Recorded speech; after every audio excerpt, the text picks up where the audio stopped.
In the shadowed corners of racing's memory, yesterday's champions await their triumphant return, patiently biding their time on the sidelines. And now, The wait is over. They are back.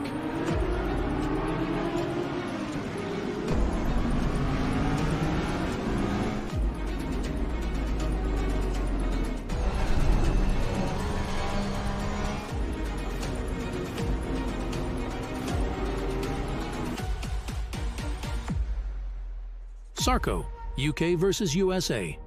Powered by NAG.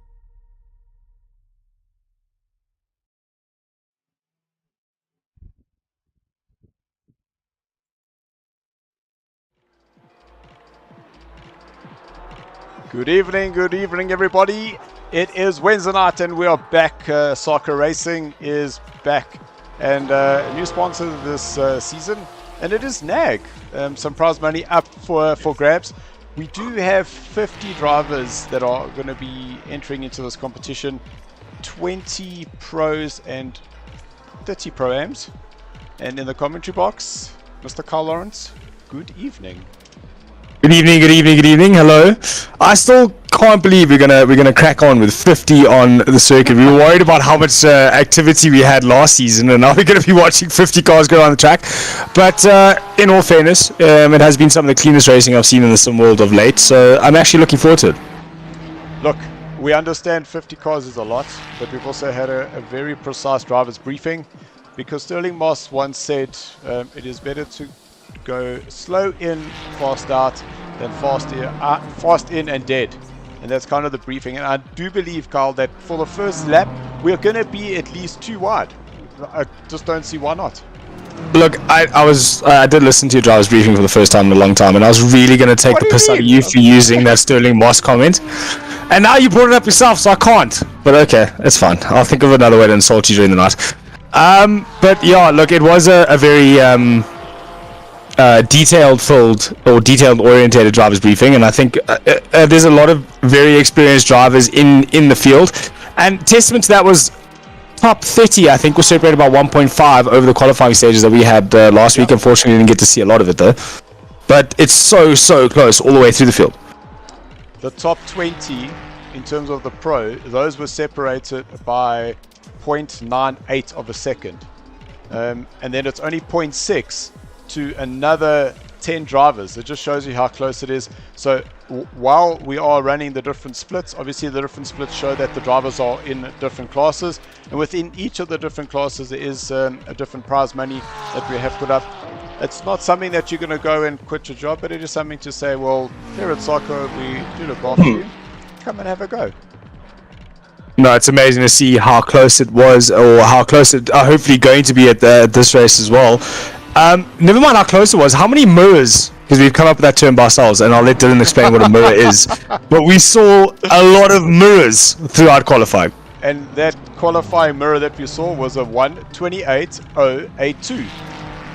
But not only that, it was within the same session, the 2 drivers that hit exactly the same time, which was absolutely fantastic. So we've now got the blanket, and then we've got the mirror, which I'm sure we'll hope to see later on in the season. You talk about insults, and he throws one in early, the blanket. Yes! So that's one up for me. Here we go. I'm sure Ryan Ottens will be very happy to hear that the insults between myself and Carl have already kicked off, and we haven't got into qualifying. But what I'm going to do, let's transition over into that qualifying live screen, because we are just about to go into qualifying. Carl, I am giving you the things that you need for it, so that you're able to see what I'm seeing as well, because it is going to be absolutely crazy. And the reason we say that, 1 lap qualifier, and only 1 lap to get your time in, but there's 50 cars on track. Yeah, look, I do like the way you did that in driver's briefing. There's something I just want to bring up before we go into this, is you've got 2 commentators sitting in their sim rigs commentating on a sim race. Like, how much better can you get? Like, I'm just thinking about this now, me sitting in my sim seat at home, you sitting in your sim seat at home, sharing a screen with me so we could talk about all the great racing action. But we did say, if you're on your fast lap, lights on, please, coming down the main straight, so that those leaving the pit lane can see you are on a flat out lap, because the pit exit is on your turn point. So you want to make sure everybody gets a clean lap. And also into the rules for this season, once you've left the pit lane, that is your lap. You cannot abort the lap, and you cannot resend it. You get one lap and one lap only. The other thing is, only for this race, is that we have made the pit exit, I'd say, giving right of way to the drivers. And the reason we've done that is because it is so tight. We want the drivers to be able to just know that they're going to go into the corner, and they're not going to be impacted by other drivers coming out. So once they cross the line, they are going to be getting out of the way, stopping that lap, so that at least we're clearing up the pit exit. Like I said, it is not the norm, but it is the way we're going to be running it for this evening. Yeah, it kind of has to be run that way because of where the pit lane is situated. Also, even, let's not mentioning the pit exit as well, but like at any point when you see someone in the corner of your eye, when you're trying to turn in and make an apex, it makes it virtually impossible. And we see a very wide entry from Henry Mayer onto the start-finish line. That's to get the best run he can down into the chicane to start his flying lap. And this absolute wonderful view of the circuit. Now this right-hander, really, really difficult to get right when you're pushing a hot lap, and it can throw the car away. So over and above that, though, just ahead of him, a lot of traffic. Yes, so that's now coming into the last corner. And what the guys are going to be doing, so the turn number 12 is just making sure they got a nice clean exit to get as much of the drive that they can get and set themselves up. We can see Nikki joining us and approving of that. So let's see. Tyler Humphreys currently out on lap. The person who went out, that was Mayer. Let's see if I can find him, because he is going to start crossing the line. And I am not seeing him on the timing sheet just yet. Give me a moment. I will find him.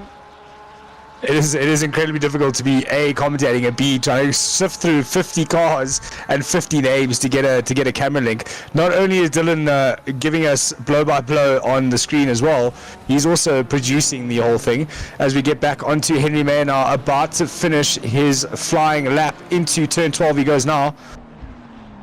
Let's see if he gets it all neat and tidy onto the apex. Nice and late apex. Got a good run down the main straight. Nice and straight. That car nice and straight and early on as he goes over the line now. Obviously, the first person to sit in lap time, 126.9. Dylan, you know the circuit better than I do. Is that reasonable?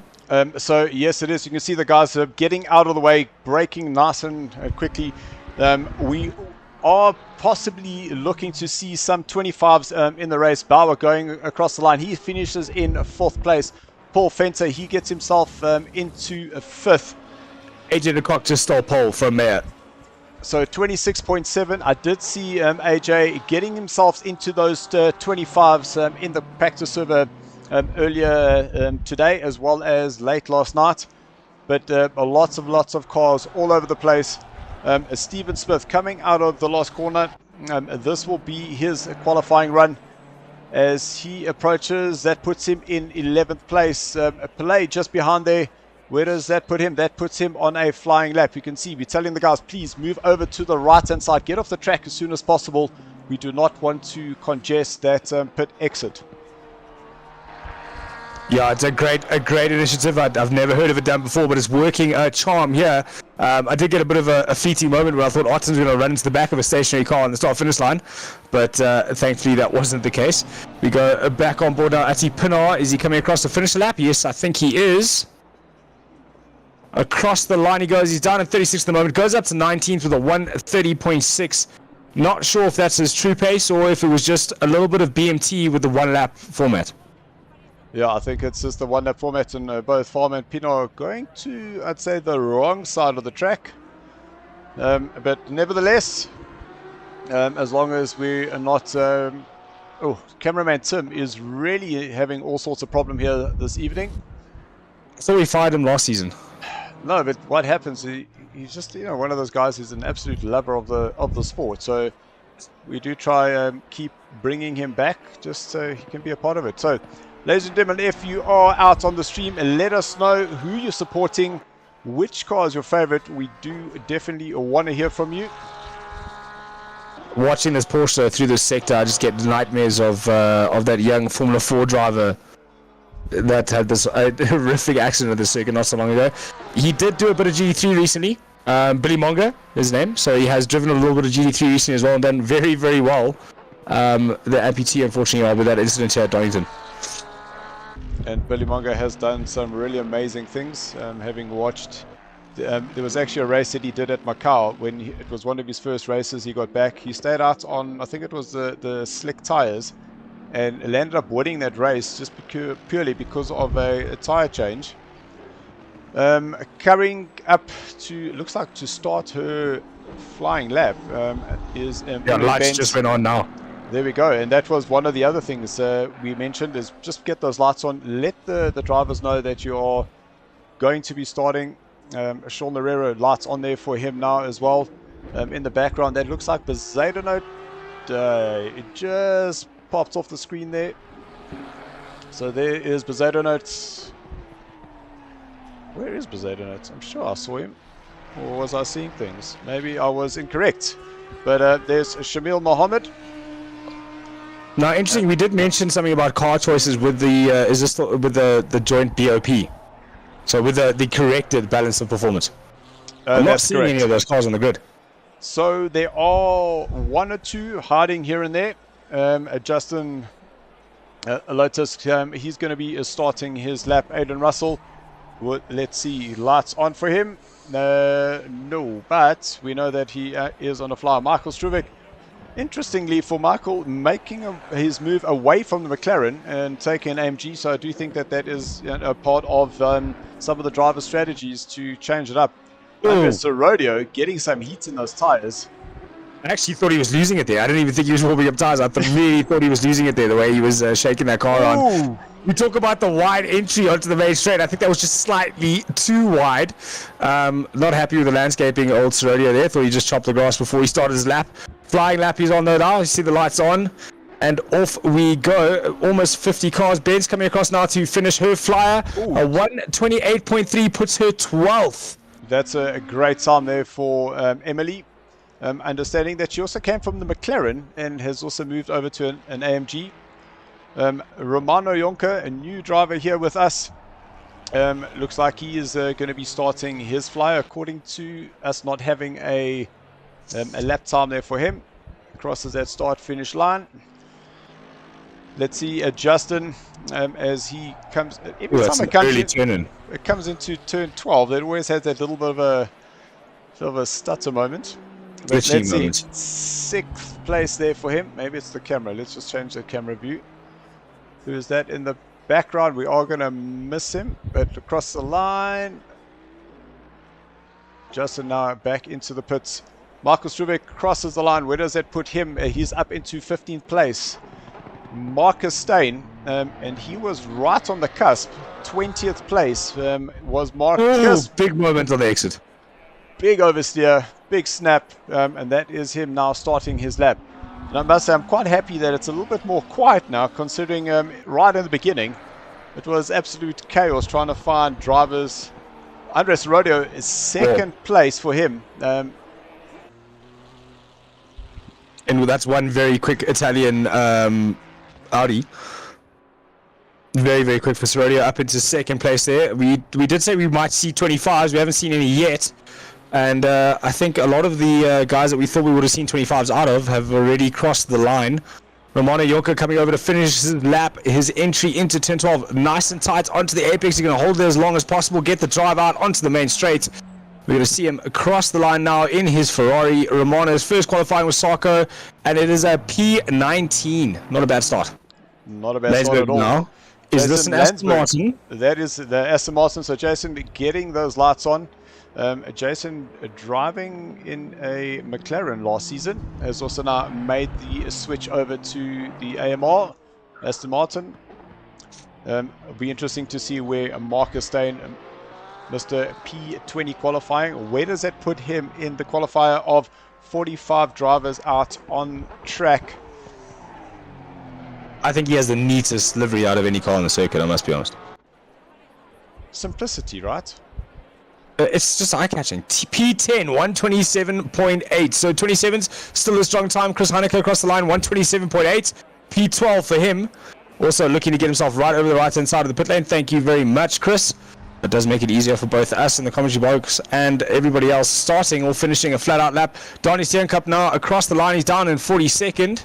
That's going to be He's going to be starting his lap. Yes, Lights on, please, sir. 100%. So, Jabulani Mazi van Dondo in the... I'm so confused. Because I say it's in McLaren, but I know he was driving with Frankie. And Frankie was in the Datsun, as some people have insultingly called the GTR. Like and he was also in a BMW. So I think just throwing everything at this now, saying, well, he's driven in the McLaren before. Let's rather stick with the devil, you know. Rather than the devil you don't, yeah. Jabulani Mazi van Dondo. Did I get it without stutter? Mazi van Dondo, you got it. We'll give it to first time for everything. There's a first time for everything. Van Dondo. What a man. Driving a car as long as his name, the McLaren. It has been said to be one of the easiest cars to throw around a circuit. I have not tried it myself. I don't know. Didn't have you? The McLaren. Yeah. Not a fan. Really not a fan. So, there we go, Morris. We were had some discussions earlier before the race to say that the car that we've been seeing Morris in, even in the race last night, was a chrome green Porsche. But now that we've done the sync on Awesome Racing, we now have his livery loaded. So Donnie Steenkamp is going to cross the line. 26th position there for him. Jabulani, where does his Old Faithful get him as he enters into turn number 12? And this is probably one of the worst corners on any track. It just seems to keep going and going and going, doesn't it? It's a blind entry in a corner that keeps on fading away from you. You can see that angle. It's a little bit down from right to left. 34 places there. 34th place for Jabulani. The NAG sticker to Porsche about to cross the line now. There's also a lovely NAG sticker on the door as we panned onto it for the first time. But Mario Sport going to cross the line in his Porsche. And it is from P39. He's going to start his flyer. I thought he was already watching his flyer. My apologies. Yep. Sick. I keep doing that. So what I can tell you, Carl, is that at the bottom you can see next to the name that it says lap 0.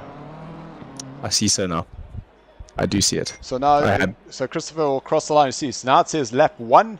There's a time which was his out lap, and now we kind of know Mr. Christopher Radloff. Lights on, please, sir.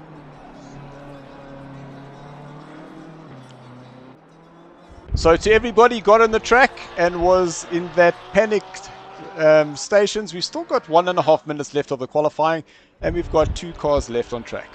Carl, would you go out in the pack, get that lap in, or are we going to hang back and just wait for that opening? It's a difficult decision to make because you don't know how many people will be doing the same as you. So if you decide to stay and wait, and you see everybody else is still staying, then you make the decision to go. It's very, very difficult to figure out where to get decent space on the track, especially on a track this short. I mean, they're doing 1 minute 20 lap times. We're used to almost 140, sometimes closer than 2 minutes. So the track is a lot shorter, which means everybody's more condensed than what they normally are. So, you know, it's kind of like a waiting game. You see how many go out in the first stint. If you see 20, 30 cars go out, you know not many people are waiting.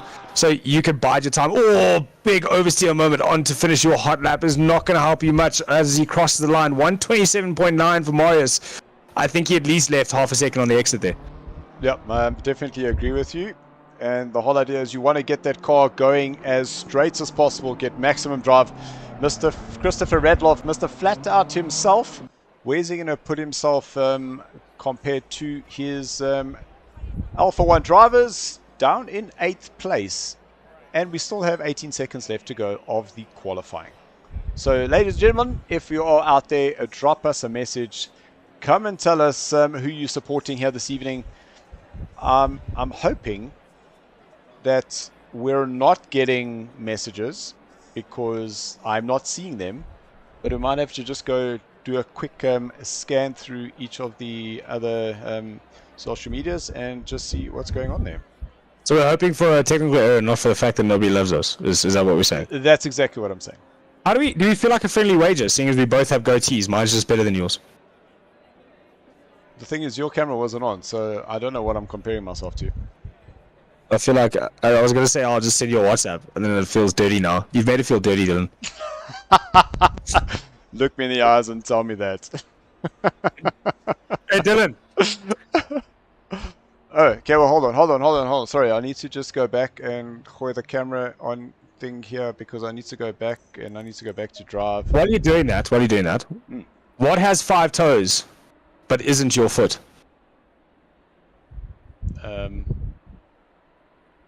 My foot. Ah.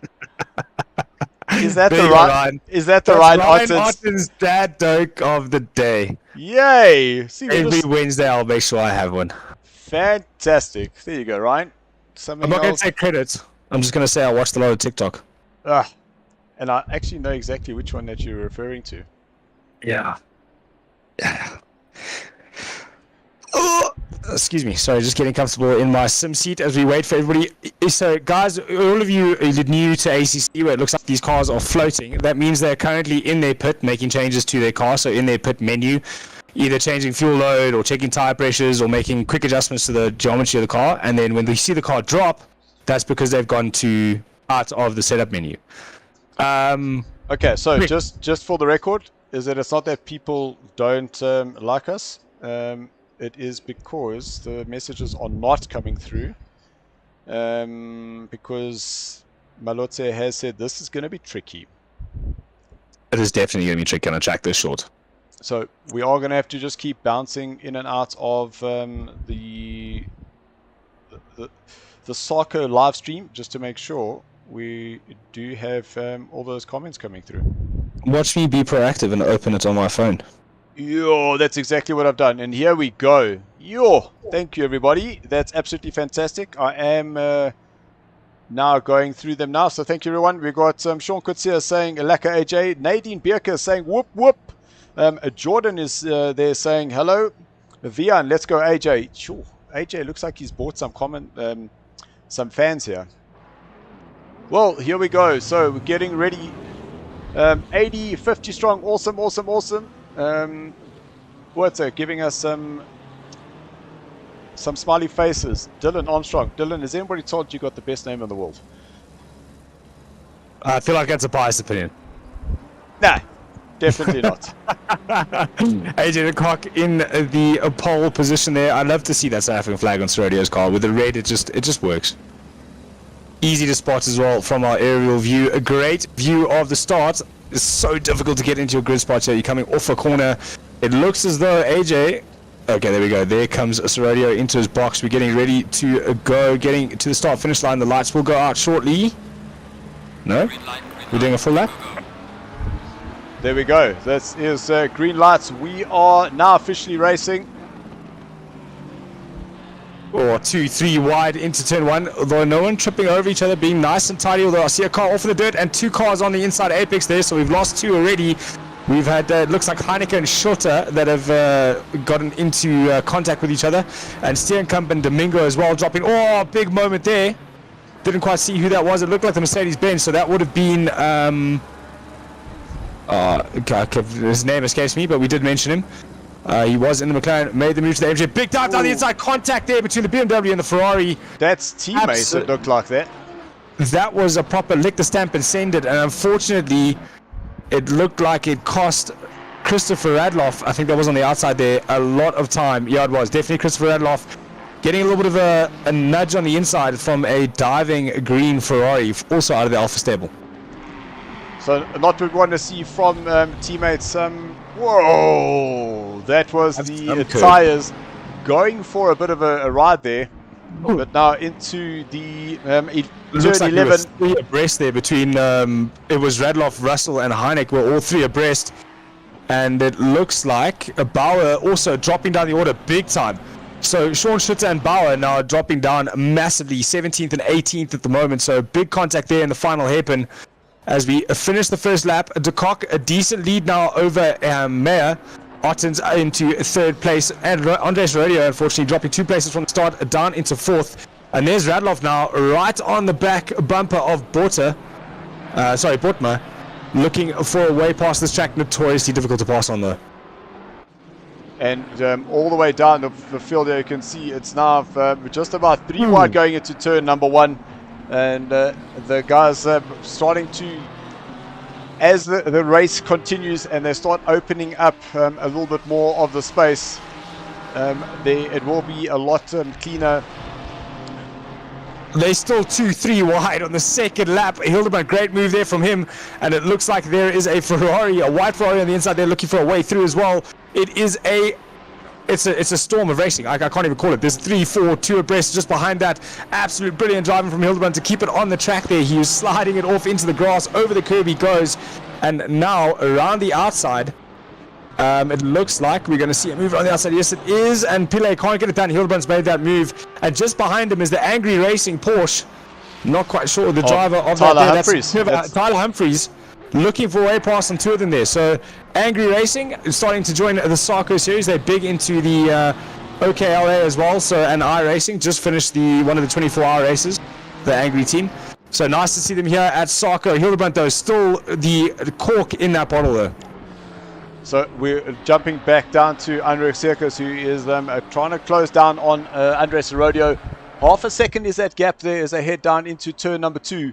And you can see the guys out in front starting to open up a bit of a gap over the pack, because further down, if we look at Sean Lerero in 11th,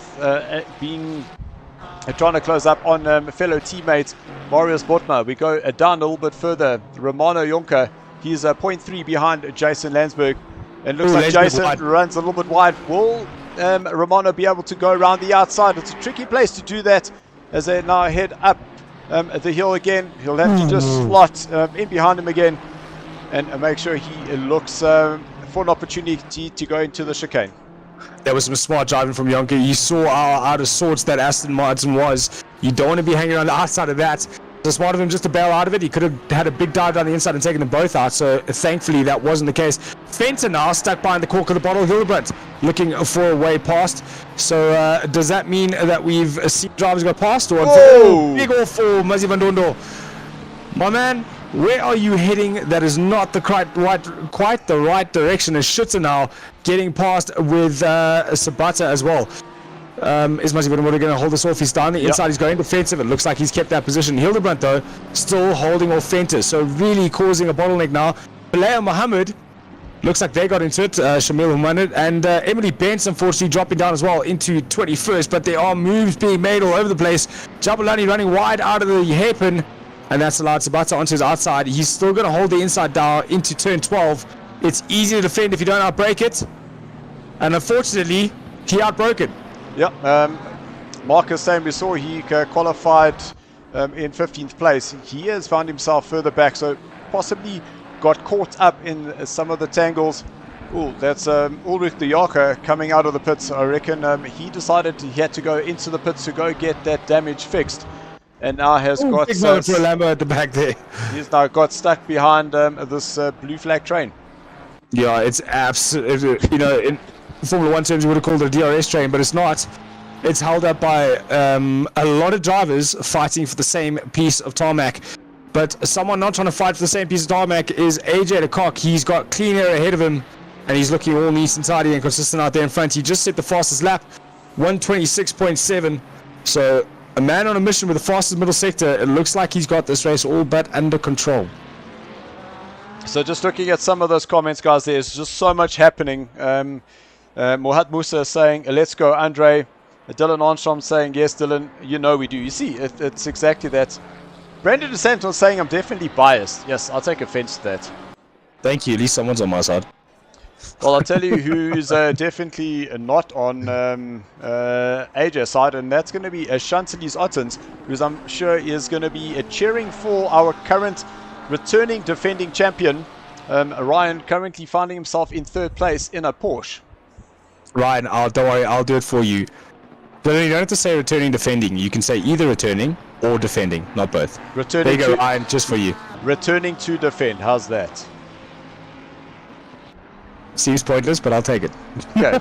Happiness. Okay, in 11th place, Sean Lerero and Mario still having an almighty cracker of a race there. In terms of some of the gaps, Andres Rodeo in 4th place. He's starting to just lose a little bit of ground to Ryan Ottens, who is in third place. Heinrich Circus, now this is the thing, is that during qualifying, I heard he was called Sugars. Was it Sugars? Apparently there is a backstory to this, and I'm actually allowed to call him, there goes Sugars. Just you, or can I have an invite too? Oh, he's really close on the back there of Serodio though. He's going to have such a run now down onto the main straight. Serodio needs to be clever, cover the inside line early because there is a massive slip here, but it doesn't actually look like a little Sugars there. Close enough to Serodio to make a move into turn one. Any move though into this corner is rather difficult to finish off because of the way it just kind of falls away for you at the exit. And you see exactly what I said. There's Chantalis, who has joined and said, let's go Ryan Ottens. So on the money. Donnie Steenkamp has just lost a position to Stephen Smith. And just ahead of Stephen, well, it's now 6.8 seconds, is Mr. Craig Eckert, who I nearly took him off last night. But I just want to get a little aerial view of this so everybody can see that this is still too wide in some places further down the track, and this is the battle for 19th, 20, 21, 22, 23, 24. Ooh. If that was a move, it was brave. I know it wasn't. Oh. So, and another car just off in front of that as well. So that braking zone really becoming a problem with, I think we're already 5 laps into this race, and already guys are starting to struggle with that braking point into the right-hander. It's so difficult to pass this track. You get so frustrated and you make mistakes like that. Emily Bentz having another collision down in 20th, but we're slowly moving herself back up as we see a lot of curb being taken. Digging some holes there, Funny Hiver. And luckily though, Innocent World, you don't get fines by the circuit if you start destroying it. But that car is looking lovely with that livery.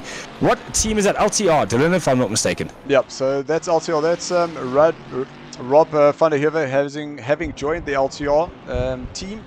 One of the up-and-coming drivers. So pretty cool to see what the guys are doing there.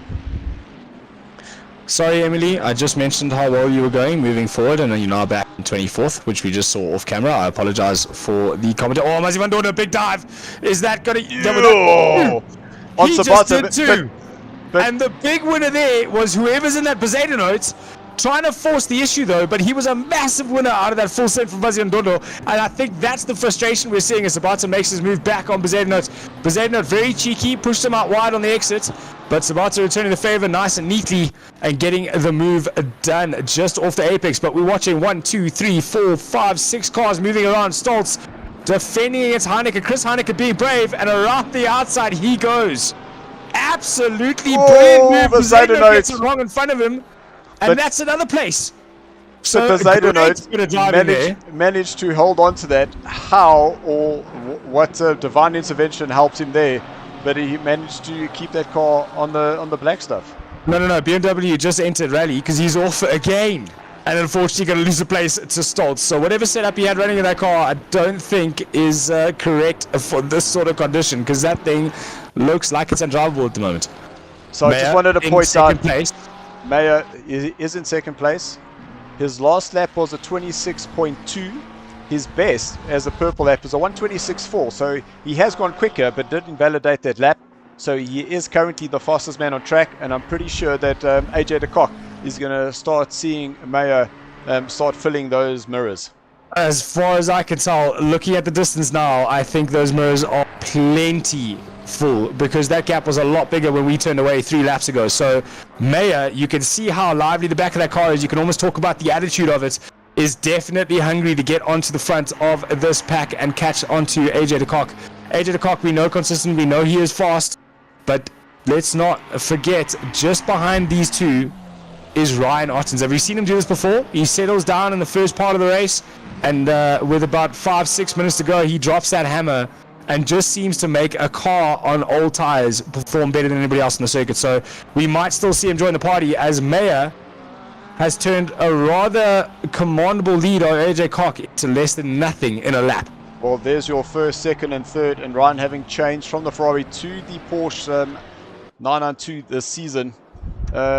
Somebody starting to move up the order is Aiden Russell here, closing up onto the back of Justin. Justin, our arrive and drive champion, here in 6th place with the Alpha 1. And you can just see Russell looking to close that gap up. He has closed up. He was just over a second, but is now closed up, made up nearly half a second into turn 1. He's definitely going to be feeling that pressure and applying it onto Justin through the next phase.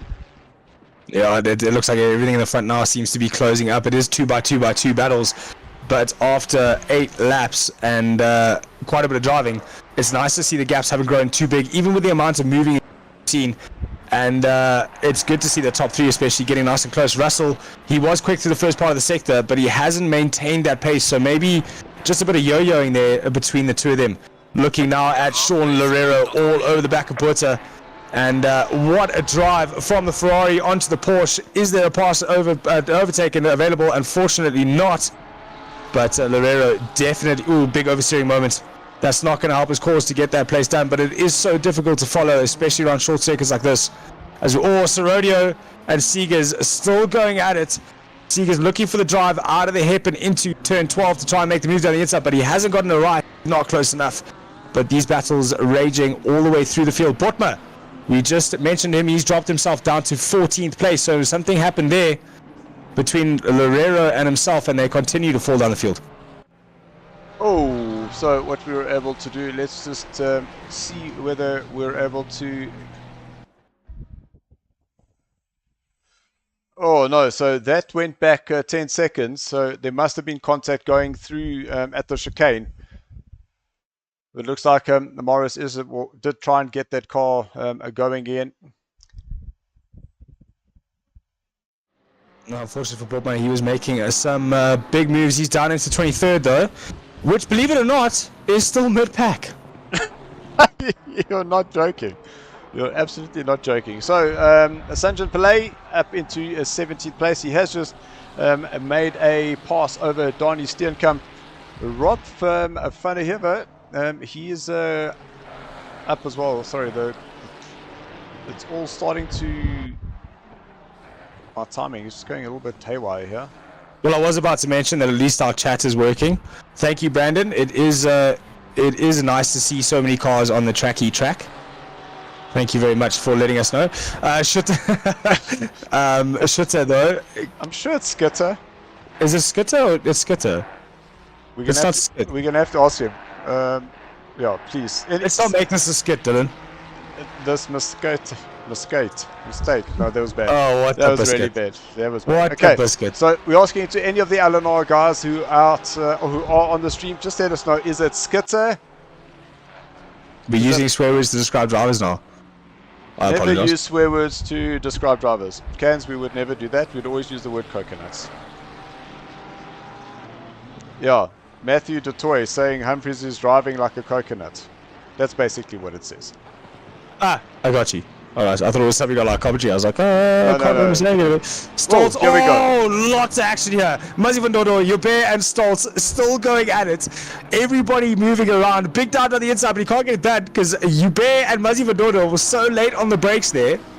But Stoltz getting the run out of the chicane. It's going to be, it looks like Muzzy Van Dodo has charged the bullet here because Joubert is looking to keep Stoltz behind him and no longer attacking the back of him, but that started to look like a really, really good humdinger of a fight. But we're going to move to another one. It's Mohammed, Fenter, and who is that just behind Pistorius? So yeah. Another three-way battle with only 9 minutes to go and 10 laps done. What actually caught my eye was Paul actually moved up a place. Is he going to have a dive down into He set that up beautifully. Oh! That was always going to, unfortunately, Mohammed not quite anticipating that, not giving enough space. Fencer was at least bipolar, and what he tried to do was avoid the contact, and by doing that, spun both cars around. And Marius Botma looked like he was an unfortunate person, bystander. Oh, 3 into 1 doesn't go. There's been a bit of contact. Is that Domingo? It's Scott and Earcoat getting into it with Farmer as they head down into turn 12. Oh, Scott not getting a great run. Oh, Earcoat was trying to force the issue there, make the space bigger than what it was, and Scott trying to close it down. And unfortunately, the two cars have made contact. Domingo, though, looking all over the back of Farmer. Earcoat taking a nice wide line exit, hoping to get the run out, but he's missed the apex entirely. Unfortunately, Craig, Apex called you. You've missed the party, son. Try again next lap. Indeed. Done. Let's just jump to the front and see what's happening, because AJ has started to catch up. That's Emily. Yo, that was close. So now it's going to get hairy now. And this is where it is going to get interesting. But you see, Jobert sees them coming, opens up his line. Not enough though, and almost May and DeCock getting into it as well afterwards. So a little bit of touch there. DeCock now not defending. He went middle and then he changed his mind. May's dishing on the inside. Great dive. There was a bit of contact, nothing too malicious. And unfortunately though, DeCock got in the power a little bit too hard and spun those back wheels up. And I did mention the danger man, Ottens, and there he is, just behind DeCock. So this is now turned from a two-way battle for the lead into a three-way battle. And Emily Benz getting out of the way, not wanting to be a part of this fight. But now we're going to see whether Pino is going to see them coming, because this is where it's going to start getting very, very interesting. Will the front runners be able to navigate through the traffic? Whoa, Pino, was that just getting out of the way, or was that, oh goodness, here they come? I think that might have been an oh goodness, here we come. I'm going to hope for that being an oh goodness, here we come. Mayer though, it didn't look, it looked to me like he had pace to break it, and it looks like though in this lap DeCock a little bit fired up, maybe a little bit upset of getting caught out with the back markers, and he's turned up the wick and he has definitely closed that gap, because Ottens was closer to him than he was to Mayer, and now that is no longer the case. As they get onto the back of Diaga, I'm sure Diaga is going to see that he is in the way of the front battle. He does get well out of the way, there he is, but unfortunately though, would he see? Fortunately, he does see the cock and opens up. So, yeah, great bit of driving there from Diego. Well done. Thank you very much, sir. That does allow the battle to continue. And unfortunately for Ryan Ottens, not able to get that drive as he wanted. A little bit of that, the rear just stepping out as he got that car rotated. But now this is the battle for first, second, and third place. And it almost feels like it's right back into the last race of the last season. Just absolutely crazy. Seeing all these three cars after 15 or 20 minutes of driving right on top of each other with 5 minutes left to go is absolutely phenomenal, because I mean for me just to turn 5 laps consistently in this is difficult enough, so to be doing that at race pace and running this close together, great, hats off to everybody. But I mean, we expected to see some incidents with 50 cars on track, and honestly it's been a great race to watch with very few silly mistakes or silly, issues happening out on circuit, considering the amount of cars on track. 100% agree with you. Aiden Russell on the back of Mr. Christopher Radloff. Aiden, as his last lap. Oh, I'm saying he was on the back, but he did a 29.7 with Christopher a 27.7. So it looks like Christopher got ahead of him, but now Aiden trying to get that place back. Nice to see dices throughout the field. Christopher Radloff obviously trying to get himself back up into the front of this race after a little bit of unfortunate contact in the start. But a great comeback. But Russell isn't letting this one go. He's looking for a way past. He's had to go to the outside into the hairpin. Is he going to try and switch it back for the run up to the final corner? He's definitely going to get the better exit, because Christopher's radius was a lot tighter, so Russell should have been able to carry a little bit more speed through there, and you can just see Russell definitely able to close up onto the back of that BMW. Yeah, great racing throughout this field. The Alpha 1 livery, the green. Then we've got the pink and white with the South African flag, Ferrari of Russell. Easy to distinguish, but that car is moving massively under brakes. You can see the attitude of it. It's something he wants. He wants that place back. He's lost it, and he's still trying to claim it back. But that BMW to the first sector of this lap just seems phenomenal in terms of handling. Another little battle that is heating up is, a little side-by-side there, Atti and Stoltz. Oh, Robert just opening up. Who is that now coming Lotus through? That's Justin. So he is lapping these guys. So they are getting out of the way. And that was, and that's what we want. We want the guys to keep battling each other, but when you see that faster car, just make sure that you're giving them the way and we're not creating too much of an issue.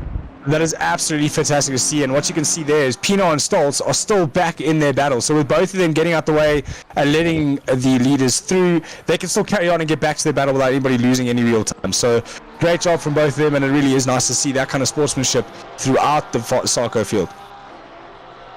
So Morris having a Porsche on Porsche battle here with Marcus Steyn. Morris unfortunately dropping it down the order. It has just been so crazy, and I'm pretty sure there are drivers that we haven't been able to look at this evening. Just so much happening, but absolutely loving it. Yeah, you're not going to be able to see all 50 of these drivers have a battle. There's just not enough space or cameras on circuit to do so. But, you know, if we could pan out and see the whole field, that would be fantastic. But it's just not possible. As Otten's now putting pressure on Thiank. Meyer seems to have broken away. And I think it's about time that if Otten's is going to make a move with 2 minutes left to go, this is the time to do it. We've only got 2 laps to go. We've still got the top 3 battling. Meyer has got a slight gap, but he's not out the way. We can see the lapped cars in front of him. So those cars still need to be lapped. So this is all but over. And so is this battle between Sugars and Serodio, as well as, sorry, have we mentioned this battle of Adrian Russell and Christopher Radloff? Still going at it, hammer and tongs. Great to see, because it's we all thought Russell was dead in the water after Radloff had gone past, but he's come back at him. And to all of those who are on the stream, guys, we are keeping our eye on the comments coming in. Radloff! Oh, Pino saw him coming and just opened up there. Well done, Pino. I'm pretty sure that you might need to just change those brooks before he goes to bed. Yeah, that was definitely a change of short moment there. I think Radloff just misjudged how early Pino was going to get on the brakes there, and it just became a moment far quicker than it needed to be. Hubert doing very well to get out the way of this battle. He's moved well over, and that brought Pino back into the fight with him. So like I said, moving over doesn't mean you're going to lose time on the car in front of you, because he's got to do the same as well. So it kind of works out if we all play fair. As we're on board now with Andre Serodio, that's a view he's been looking at for a very, very long time throughout this race. But he's managing to hold on to 4th. He did qualify P2. A great lap, dropped down early, but he's managed to maintain this 4th place. But all he's seen in his mirrors is that Alpha. Whoa, Tyler Humphries. We've been seeing the Porsches get a little bit light in the back. It is something we know that happens to them throughout the race, especially towards the end. But Tyler, great catch there in 14th place for the Angry Racing Sim team. Dolinchek and the like, putting in their effort and giving a little bit of Bishop to the Tate Bishops of the world, helping out young Tyler Humphries, and it seems to be doing the job up into 14th place. And that's just one of the issues. As soon as you start heating up those rears, you start losing that grip, and it just becomes this angry cycle. The more grip you lose, the more heat you're putting in, the less grip that you have. Did you say angry cycle intentionally? It just happened. It comes to me. Good job. It's just like Mirror. Just like Mirror. So this is the Ottens and Thiank battle. First is Henry Mayo starting to run away with it. 0.8 of a second, but this is now between the Alpha 1 guys, I'm sure, fighting for that team. Oh, that was that Roberts? Stoltz, possibly? It did look like Stoltz, yes. Just checking that those barriers are okay. Up to spec, and within code as we go into the final lap, we go back to Sugars, Sugars is so much easier. I think Sugar's trying to throw some sugar in that tank in front of there, because he's not able to get past the trick in the book. I'm expecting a little bit of a wacky races maneuver, but a lot of curb taken over there. He knows it's the last race, last lap, and he is desperate to find a way past on Andre Serodio. He's tired of looking at the back of that Lamborghini. As we go back though to Meyer, finishing his final lap. Pistorius just getting out of the way. It's not quite over yet. He's got one more corner to do, but there is quite a decent gap between himself and AJ Thiank as he gets ready to round the final corner and complete his final lap. So Henry Mayer crosses the line in first place, followed by AJ Thiank. Ryan Ottens in third.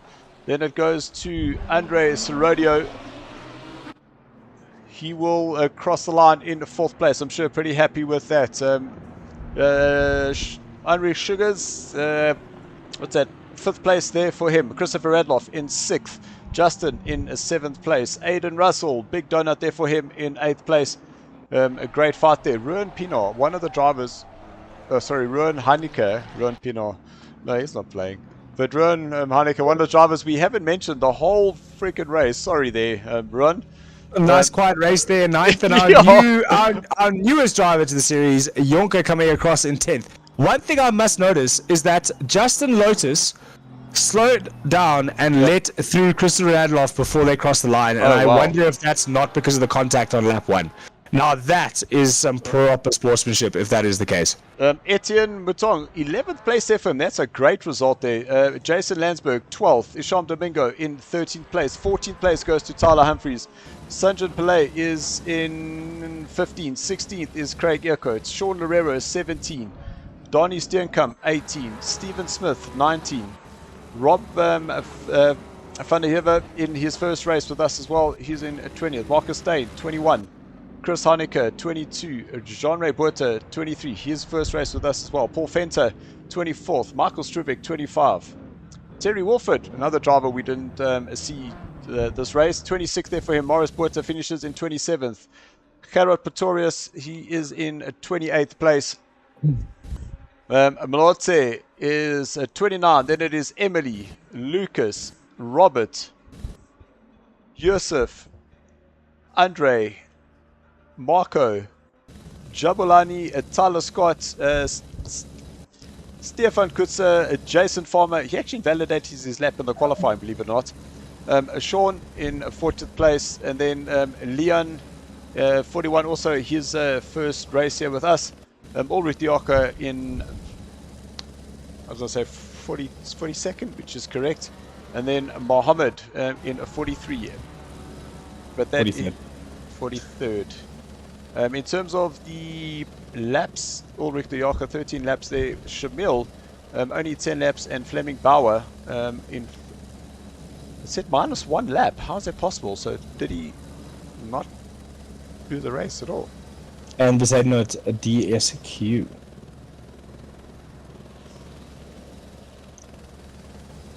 Well, that was a crazy first race. And I just hope that we have a nice clean one, because as we all know, we now go into the night race.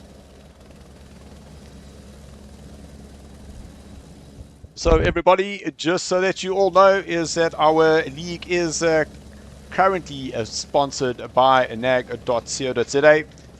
You are able to go check out their website, NAG.co.za. They have new articles that were actually put up today, which I thought was actually pretty impressive. You can go watch their new Under the Table series, and they talk about a whole bunch of things that I found were pretty exciting, as well as get involved with some of their discussion. So go check them out. They are on all the socials, and we're really thankful for NAG to be the supporter for us and this stream. So thank you very much to them.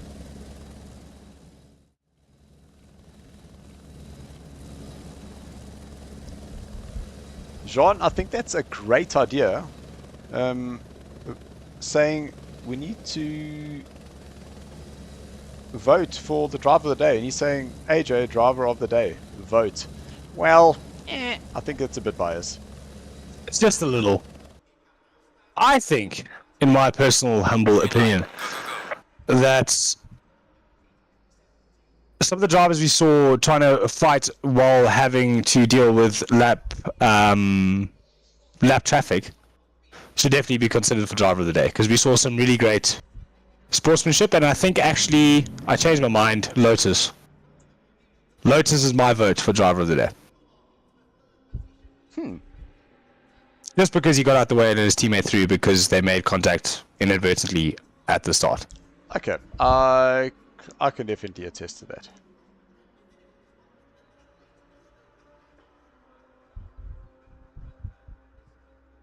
So I am still here, I promise. I am just making sure that we do have the second race.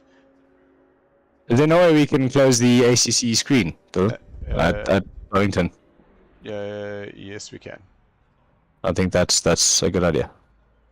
Because what I need to do, because now they have gone into a 2-minute practice, and what I'm going to need to do is I do need to just go grab something to drink, because whatever I had is now finished. Well, you do that. In the shadowed corners of racing's memory, yesterday's champions await their triumphant return, patiently biding their time on the sidelines. And now, the wait is over. They are back.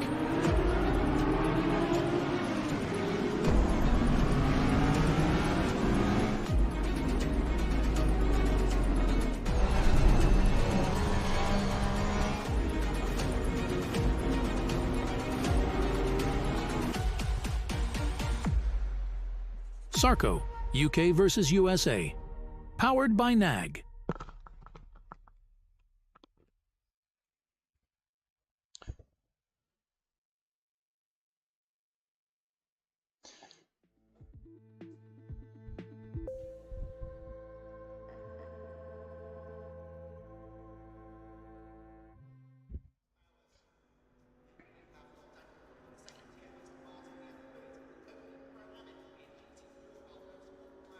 So we are 1 minute 33 away from the start of the next race.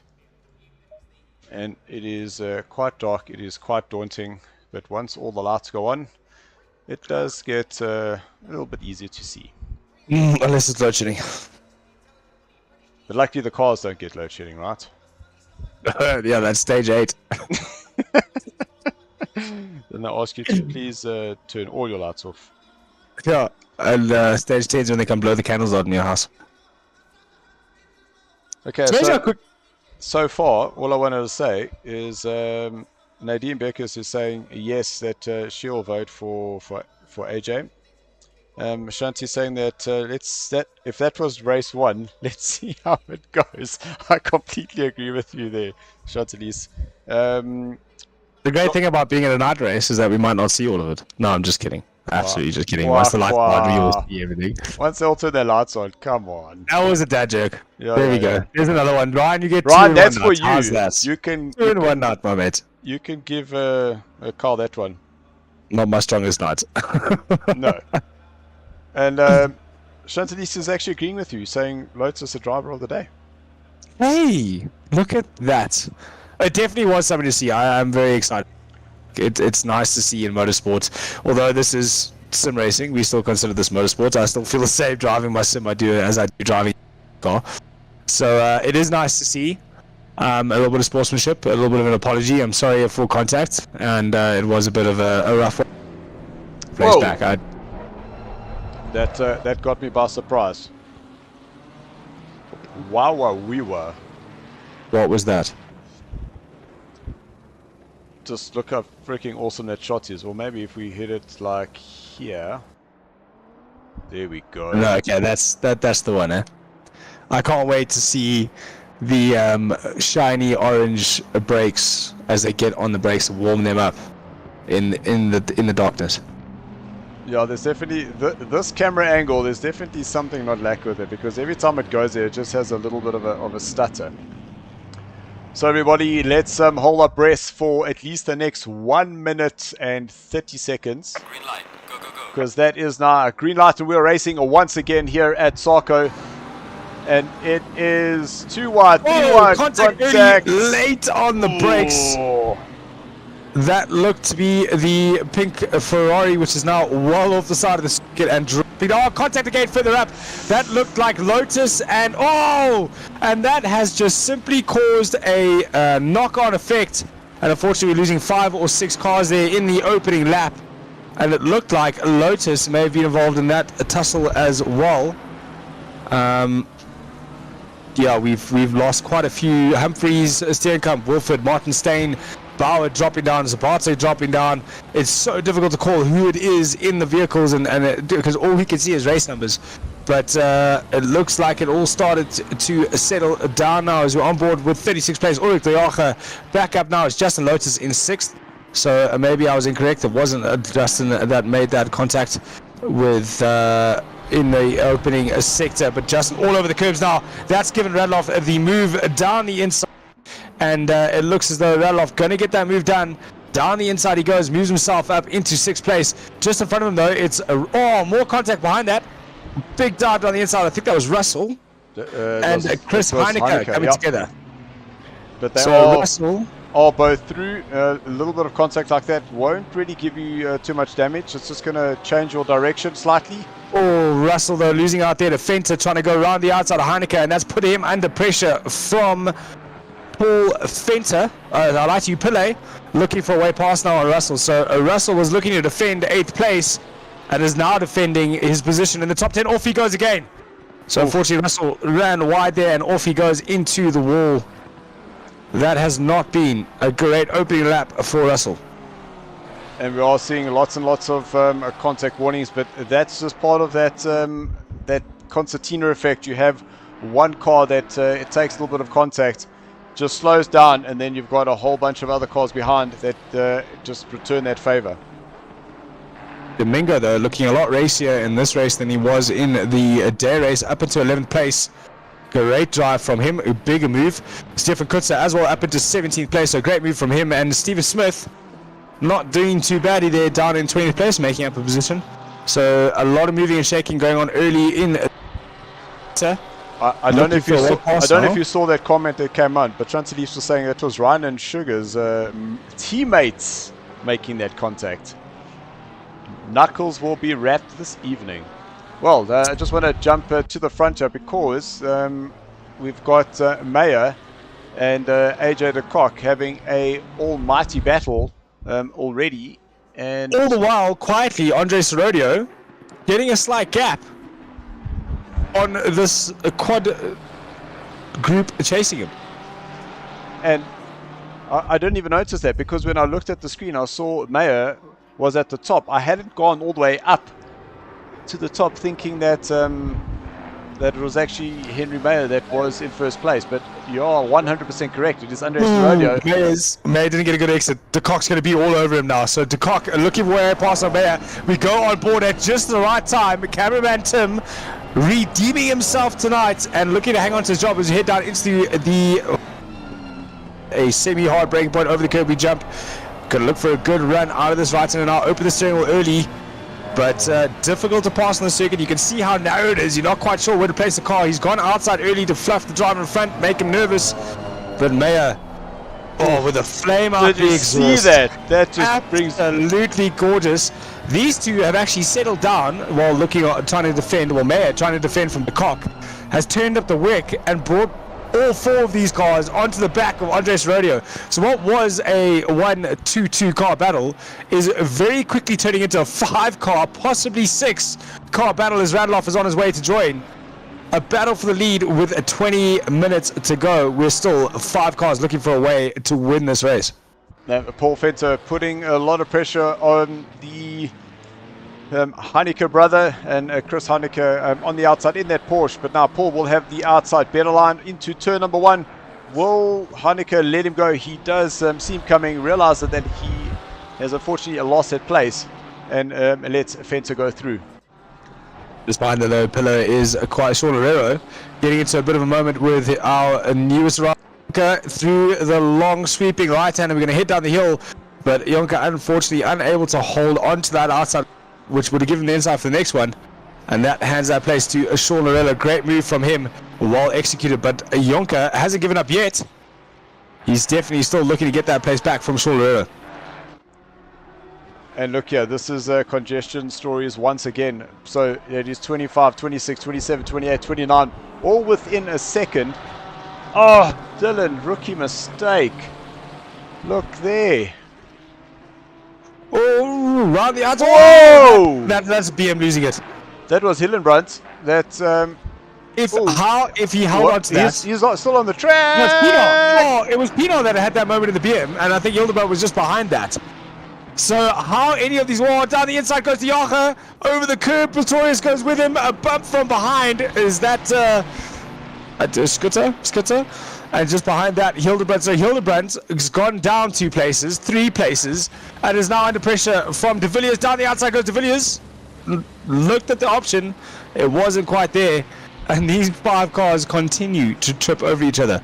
Pretorius, though, is in the middle of the sandwich. Diaga looking on the inside of Pino, can't get it done. This is where they all concertina onto each other. And look, I have no problem with this. They are racing. They're in each other's faces. They are giving each other the space. They're not making funny dives. He's showed his intent.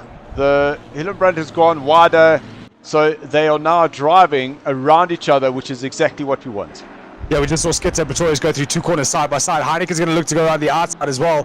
Skitzer looking for the way around the outside. He wasn't quite alongside yet, so he's not going to have the space to get it done. He ran wide. Keep it on the black stuff. Is he going to get it back safely? He does safely rejoin, so a great job there. Oh, Musa, unfortunately. So running a little bit wide. I was actually looking to see what was happening on Tyler Humphries, because Tyler Humphries was about to make that overtake. So here's a Tyler on Musa going into the inside. Oh, it looked like that was very unfortunate, but Tyler Humphries now moved himself up into his 16th position. Definitely also one of the bigger movers in the first heat. I think he got a first race up into 14th he was. So great drive there from Tyler Humphries. He is a distance away from Earcoat, 3.3 seconds, as Earcoat's also in a battle of his own, only a second behind as Ottens. Up on the inside. Why is Ottens down in 8th? He was in 4th. That is correct. I saw that Ottens was making a move on Heineke. I went there, saw he was in 8th. But you're 100% correct. That's Ottens are moving up the order again. And Meyer. 0.3 is the gap between Meyer and Serodio, but Serodio still leading this race. We saw how he can defend. He held on to 4th place for a very long time. But behind him, De Kock is filling every inch of mirror in that McLaren, moving left to right just to unsettle Meyer so he can look for a way past. But these two pushing hard to get onto the back of Serodio. Meyer just showing the lights there, trying to unsettle Serodio into the final corner, or into the penultimate corner. But it doesn't seem to be working, and we saw how well Serodio can defend and how wide he can make that Lamborghini. So just a quick update. We see that Aiden Russell saying that his pedal just broke at the start of the race. So that's why. Whoa! That was a great driving from Stoltz to be aware enough to just hook a left. Short left, don't make mistake. Great job. Well done, Stoltz. Stoltz went short left while everybody else went right. Oh, that was honestly, that could have been a disaster, but thank you, we missed it. Ulrich Dioche getting into a little bit of oopsie. He's dropped down to 27th as we look at Skitter all over the back of Wolford. Wolford not in his usual leave the exit AMG, just hanging on to Skitter there. He's late on the brakes into the final corner. Is that going to ruin his run out? Nope. He gets a great exit, gets that car straight, and gets on his way out of there. Pistorius, though, still looking for a way past Skitter, with Heineke putting him under massive pressure. And just behind that, Dioche. No, sorry, that was Pinar. I just mentioned him, and he has disappeared. Yeah, I think he's just disconnected, unfortunately. Because it was Rob van der Heever that was making a move. We just saw Jason Moore and Pinar as DC.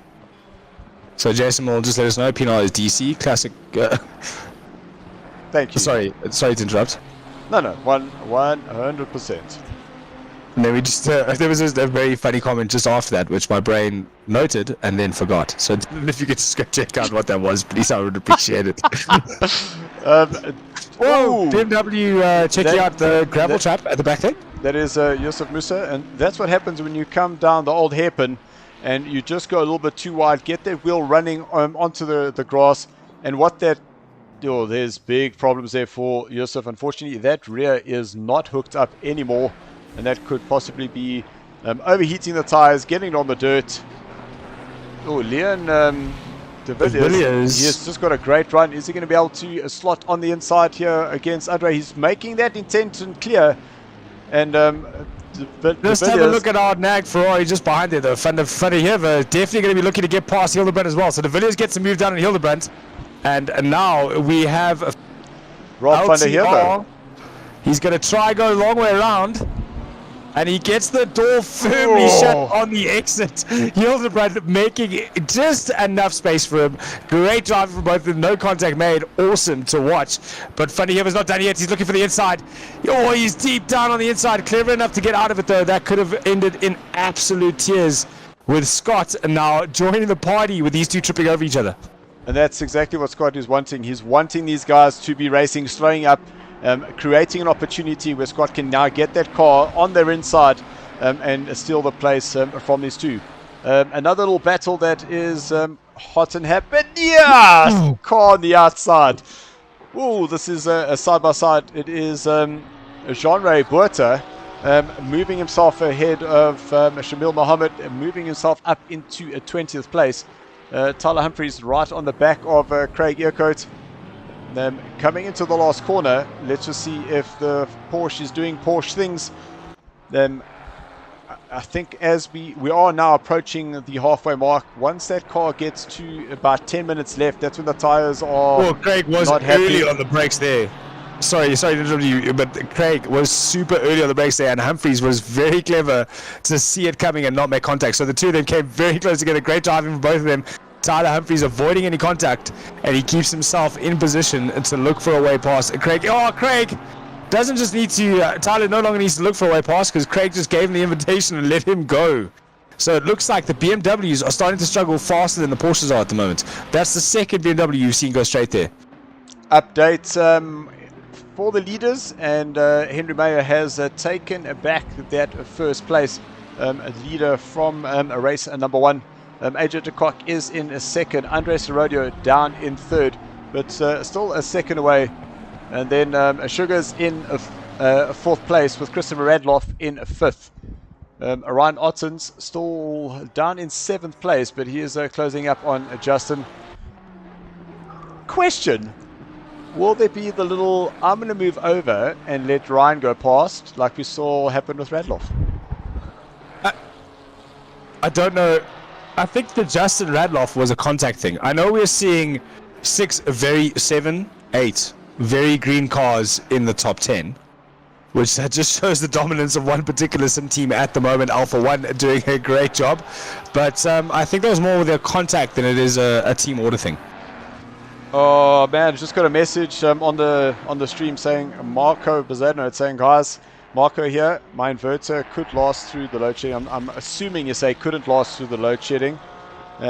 And he lost it. He's like, damn it, next one can only get better. Well, Marco, we're looking forward to seeing you back. Unfortunately, a bit of a load shedding. Rodeo though, trying to keep he has a move. Sugars. He has a what a move. move. Great run from Sugars. He's going to have that move done and dusted before they even get anywhere near the breaking point. So Rodeo going to try and go deep. He's turned it early. And Sugars just made sure he knew that his car was still there. A little bit of rubbing his racing. Nothing wrong with that. But Rodeo dropping down the order very, very quickly. He's gone from first and he's all the way down to fifth now. Fourth. He's in fourth. AJ de Kock's missing. We're missing someone. He's gone AJ de Kock's in the pits. No, wait. What? AJ is in the pits. Wait. Let's go back here. Hold on.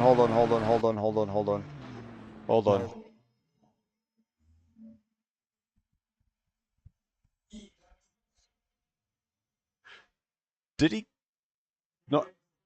he not get the fuel right or something?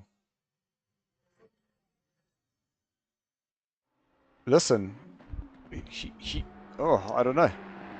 Someone's gonna have to tell us what is going on here. See, even Dylan Armstrong's like, what? He's dropped down tonight. So he's out. He hasn't even left the pit lane. No, yeah, he's out. He has. He just left it now. He's out now. That's what out means. He's now out of the pit. Could that not be a drive-through for track limits? Ooh, now you're into something. Drive-through. Yo! Drive-through. So drive-through for track limits. We've seen them jump the curbs. We saw him jump the curbs massively a few times in the first race, and now again in the second one. AJ, unfortunately, a track limit violation, and has forced him into a drive-through and dropped him well down the order. As we have a look at Earcoat now, under even more pressure. He's under pressure from Chris Heineke and Farmer, and hopefully Craig won't be doing any farming for himself and letting more drivers go past. We saw him do with Tyler Humphries was all the way up now in 13th. It was Tyler. Tyler was chasing him, and he went off. I think Heineke's got the move here. Will he have a late showing? Yes, he has. The Porsche is just so good there, honestly. And Craig, good cutback from Craig. Great cutback from Craig. But he's now going to be in the outside. That's not going to help him. He needs to try and get back onto the inside. Farmer's going to be putting a lot of pressure on him right now. And Craig, I'm sure he is not going to be happy with what's currently going on. No, because he is falling down the order very, very quickly, and he's getting under massive pressure from Farmer. Did we just not see that Craig maybe got the tire pressures wrong for the night racing? Expected it to be a little bit colder than what it is, and maybe gave those tires a little bit too much temperature in the beginning, and now he's starting to struggle because that BM doesn't look as settled as it did earlier. Must agree with you. The BMW looks like it's doing BMW things. And let's go check what Christopher Radloff is doing, because that's going to give us a better view. And the reason being is because Mr. Ryan Ottens is now right up into 5th place behind Mr. Flatout himself, who is closing up onto the back of Andres Rodeo. Well, Radloff with his rain light on, I'm not, maybe he knows something we don't know, but we know how hard it is to pass the rodeo. So not only has he got Ottens chasing and possibly an ailing BMW with a little tire issues, he's also going to have a very, very quick Ryan Ottens and a Rodeo he needs to pass. So this could get interesting as we've got 7 minutes left to go in this race, so about 5 laps still left to do. As a lot of drivers getting out the way there. Great bit of driving from all our lap drivers, making sure off he goes. That's Sanjay Pillay running very wide there, trying to put some pressure on Paul Fenter, and all he did was just ran himself deep, and unfortunately letting Paul the Wall Fenter run away with it. I think it was Mohat that mentioned there something about rain light power. Possibly, are we onto something? Are all those green cars running their rain light? Is there something we need to know? Plus 5 kilowatts for sure with the rain light. Jean Viviers, I agree with you. It must be the rain light. Yeah, I agree. It has to be. I'm going to try that in the next ice race. Switch on my rain lights. If I go faster, I'll let you guys know. It can be a new trick. Check it side by side. LPR down the inside. And they're still side by side. It's Jason Farmer. And is that... Oh, it's extra going to stop. Side by side. Great driving from those two drivers to go through that without any contact whatsoever. This track is barely wide enough to get 2 cars side by side. We just saw them run at least 2 corners full on side by side. Great driving from the both of them. And Farmer just slots it up on the inside and said, thank you, Mr. Thiank, I'm going to do this, and you can like it or not, but I'm going to make this move stick.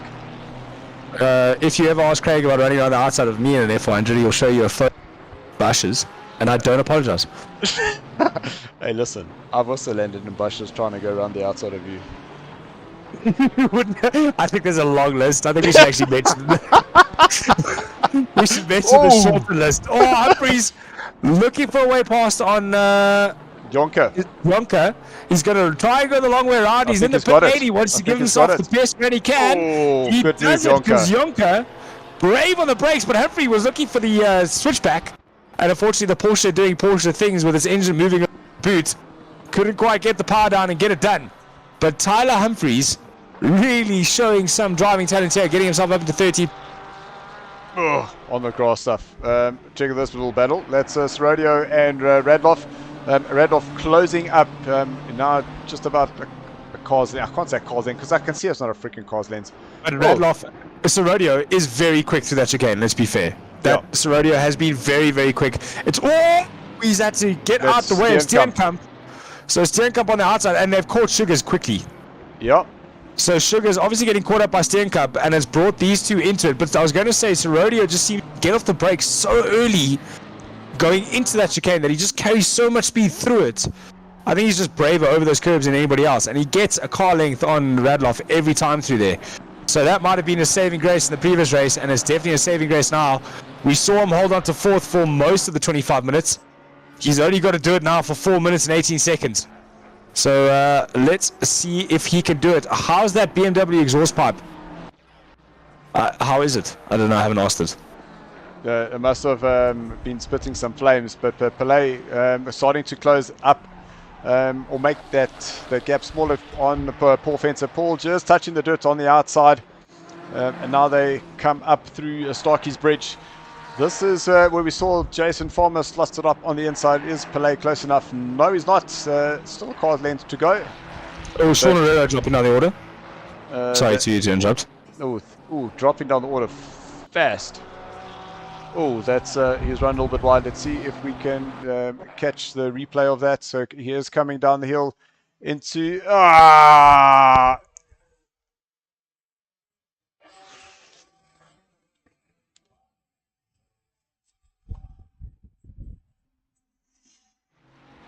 No, he just knew that we would come onto him. Oh, there we go, and we've just missed the move. Ooh. That completely freaked me out because all of a sudden we were inside the car, and just see this bumper coming at you. But Pelé now on the inside, moving ahead of Fenta. Jonker dropping down the order. And Lanesburg. But Fenta now right on the Tyler back. And Jonker maybe not come together. No, so Tyler's in 11th place. Yeah, he wasn't dicing. He was dicing with Jonker for 11th. Oh, fair enough. We did watch that. No, Fenta all over the back of Pelé. Looking, oh, big moment. Big moment for Fenta. How did he hold on to that? I don't know how these guys do that. Tyler's in the pits. Is that drive-through? Back limits drive-through. It must be. So unfortunately, Tyler, getting the Carl Lawrence commentator's curse. I think I mentioned him a little bit too much in this race, and unfortunately, a drive-through for him. He rejoins an by Stephen Smith and Craig Earcoat. So unfortunately, a drive-through. Oh, big moments happening in the background there. Or not, Jason Farmer, and getting past there by De Kock. AJ De Kock down in 13th place. He's coming back from his drive-through. That was a position. That was a position. Looks like Farmer just let him go. That was very kind of him. Very nice. Thank you, Farmer. AJ Fenta, though, he is coming back from a drive-through, correct? Yes, that is 100% okay. correct. Oh, there we go. Stephen Kutsia, he got himself up a position. Let's see if we can grab that move over Michael Strivik. So that's Michael Strivik. Okay, that was very wrong. Sorry, Strivik. There he is doing farmer things. Be very funny if you go back to Farmer right now. What, he's on the grass? Sorry, Jason. Sorry, Jason. Just one of those mirror moments. AJ De Kock is moving though, up to 12th place. He was down in 18th after his drive-through, I think it was. All the way up now to 12th, and 4.1 seconds of Chris Heineke, with only 46 seconds left to go in this race. Depending on where the leaders are, they could be on their final lap or less one. There will be one more lap. There will be one more lap. No, didn't it say the leaders on the final lap? No, but I don't have audio. He's coming to the last corner now. There's 28 seconds, so Grace can't be ending now. There has to be another lap. There should be another lap, yeah. So Mayer extending the race for one more lap over everybody else. He was hoping to possibly have this race over by now. So one more lap left to run for 001.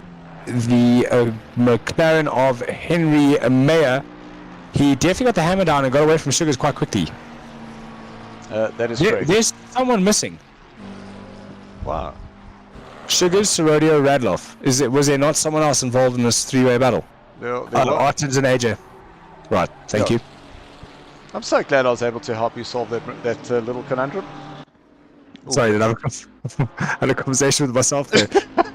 Radloff with his 5 kilowatt per hour flashing rain light. That's supposed to. Oh, look at that exhaust. Okay, what? I agree. That exhaust does look great, sitting out the side of that, the rally board of that BMW. As he goes through the right hander for the final time, this will be the last lap for Radloff, if I'm not mistaken. Yep. Looking for a way past on Sorodio. Does he have the run down towards the tight left? Not. No. Honestly, dude, I think this BOP has really made the racing very, very difficult. Radloff knew he was quick there and tried to hang on, and that's put him in Otten's here we go. firing point. Moving to the inside. Down the inside, Boom. late to the brakes. And It's too late. It's too late. Radloff hits him with the perfect switchback.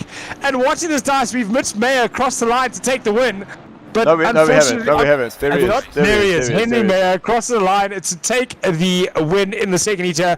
Sugar's in second place, followed by, is it Sorodio? Sorodio, then Radloff, and then Ottens. The two of them raced that, and just for good measure, the BMW is going to split it across the line.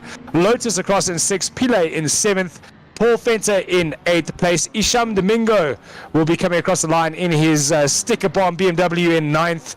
Marius Botma in 10th, followed by, we're not all, sorry, I thought we were looking at racing there. Chris Heineke dropping down the order on the last lap. So we're back to race here. Lorero, contact between Pretorius and Heineke as they cross the line. Those are positions. So that was Lorero in 11th, Marius Botma in 10th, Chris Heineke in 12th.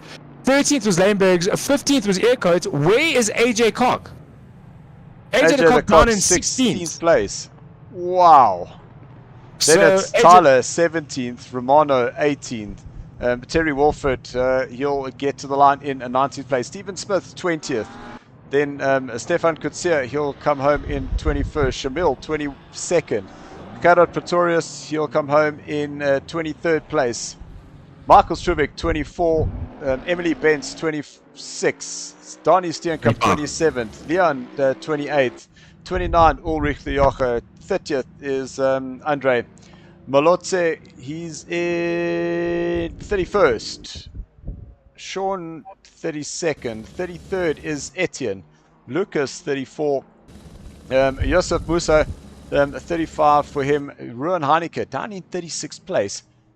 Tyler Scott 37, Robert Stoltz in 38th, and that is the end of the grid. Man, oh man.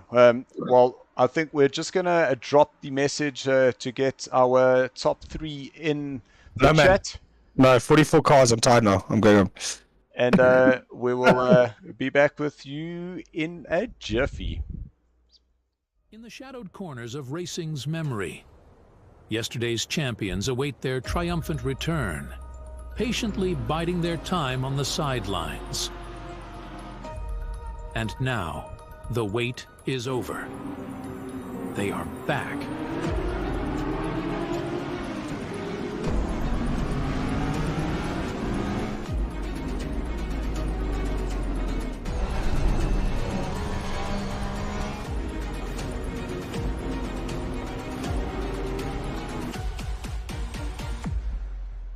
SARCO, UK versus USA. Powered by NAG.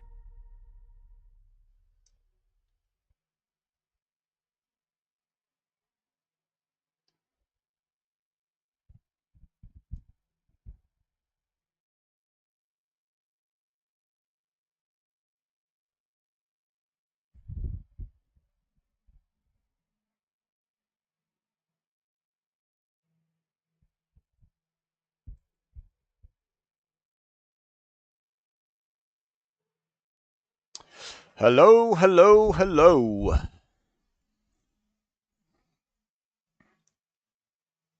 To everyone on the stream, we are still here. I did not push this button.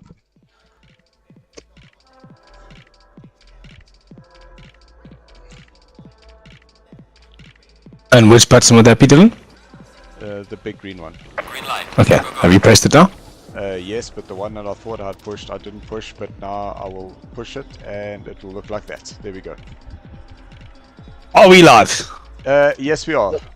So before we get going with the interviews, I just wanted to mention to all the viewers at home, Dylan does our driver's briefing. Dylan says in the driver's briefing, could everybody please take it easy into turn 1? Dylan on Monday didn't take it easy into turn 1. Dylan on Monday nearly took out 5 cars, including himself, but managed to only just spill it all by himself. So you got lucky, you got away with it, but we will be watching you, Dylan. I need to lead by example. Is that what you're saying, Carl? No, I think your rule is do what I say, don't do what I do, because I can't quite do it just yet. Got you. All right, gentlemen. The end of round number 1, the 2 25-minute heats, and all I can say is yes, like what a race. We're going to start with you, Andre. leading from the start in the second heat, the guys just put that pressure on and just didn't seem like you had that pace, but a crazy battle you defending that BMW from Christopher Radloff. Yeah, so both of the races were eventful. It was to say the least. Jeez. like I was always on edge, like especially for the first race. In the first corner, there's like 3 people attacking me. I'm like, Oaks, we just started. What's happening? So yeah, especially the first heat was crazy. Second one started off way better until the chicane, and then I also got jumped by everyone from A1. So yeah, that was one of my questions. Did you think your mirror had broken and it turned every single car behind you into a green car? Because it looked like all you had to battle the whole night was A1. My second question is: have you measured the width of the Lamborghini you are currently using? Because it looks a lot wider than everybody else's car. I'm going off of estimates. I think I'm just guessing how big it is at this point. That's what she said. Nice one. Let's go to you, Anrich, aka Circus, aka Sugars. It's all over the stream. Sorry. Credit to Sanjay, eh? Thanks for the story. James, what's up? So, listen, it was sweaty. An absolute crazy race there. Battled with Mayer the entire time. But unfortunately, you just had that little bit extra pace, and you just weren't able to bring that win home. Yeah, no, credit to Mayer. He was flying. I agree with Andre there in the first stint. It was me, him, the whole 25 minutes. This one almost went the whole 25 minutes. But yeah, then there was some unlucky stuff that happened, and I just capitalized a bit. Yeah, man, it wasn't cold enough. I'm sweating so hard. Absolute crazy race. I'm sure when you go back and watch that stream, man, oh man. Yeah, I'm looking forward to it. Well done, guys. Henry, back-to-back wins here for you, which is never an easy feat here at the SARCO, the sprint races of the format. But welcome to SARCO, and I hope you enjoyed your first race with us. Thanks a lot. It was really fun. The one-shot quali was quite tricky to get the lap together. Quite fun races. Sad for the cock at the second race for the DT. He could have pushed it a bit more, I think. He had the pace. But all around fun races. On to the next one. And I'm assuming that he got those drive-throughs through the chicane. Yes, I think maybe he couldn't see the chicanes, because I know following a car through there closely, it's tricky. Yeah, I was going to say, you could say it unfortunate, but it might be him just, you putting a little bit of pressure there, just or happening to grow a bit of a gap. Maybe just a bit of pressure and running off the track. But it must have been interesting trying to lead the pack through a track busier than Galudi's at 8 o'clock in the morning. Yeah, at the beginning it was fine, but then as soon as the back marker started, that's when things got a bit tough.